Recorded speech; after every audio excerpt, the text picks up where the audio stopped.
Fukushima বিপর্যয়ের প্রায় ১৫ বছর পর বিশ্বের বৃহত্তম পারমাণবিক বিদ্যুৎ কেন্দ্র কাশিওয়াজাকি কারিওয়া পুনরায় চালু করল জাপান। বুধবার রাজধানী টোকিওর উত্তর পশ্চিমাঞ্চলে কাশিওয়াজাকি কারিওয়া কেন্দ্রের ৬ নম্বর চুল্লি নতুন করে চালু করা হয়েছে।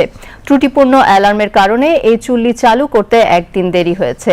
আগামী মাসে এই চুল্লি বাণিজ্যিকভাবে পরিচালনা করা শুরু হবে বলে আশা করা হচ্ছে।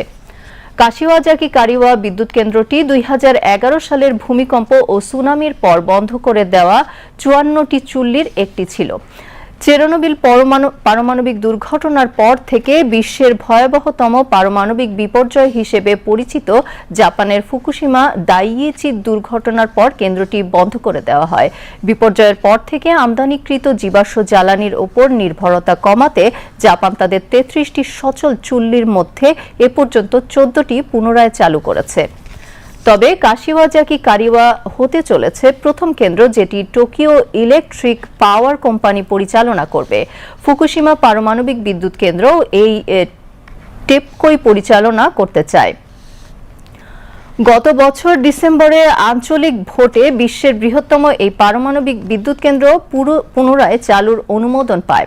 আর এখন বিদ্যুৎ কেন্দ্রটির ৭টি চুল্লির মধ্যে প্রথমটি আবারও চালু হলো। অবশ্য পারমাণবিক বিদ্যুৎ কেন্দ্রটি নতুন করে চালু করা নিয়ে স্থানীয় বাসিন্দারা উদ্বিগ্ন। জাপানে ক্ষমতা গ্রহণ করা প্রধানমন্ত্রী সানায়ে তাকাইচি জ্বালানি নিরাপত্তা জোরদার এবং আমদানিকৃত জীবাশ্ম জ্বালানির খরচ কমাতে পারমাণবিক শক্তি ব্যবহারের উপর জোর দিচ্ছেন।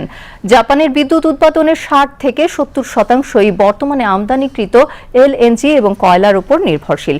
ক্রমবর্ধমান এআই ডেটা সেন্টারের বিদ্যুৎ চাহিদা মেটাতে ২০৪০ সালের মধ্যে পারমাণবিক শক্তির হিস্যা দ্বিগুণ করে ২০% উন্নীত করার লক্ষ্য নিয়েছে দেশটি।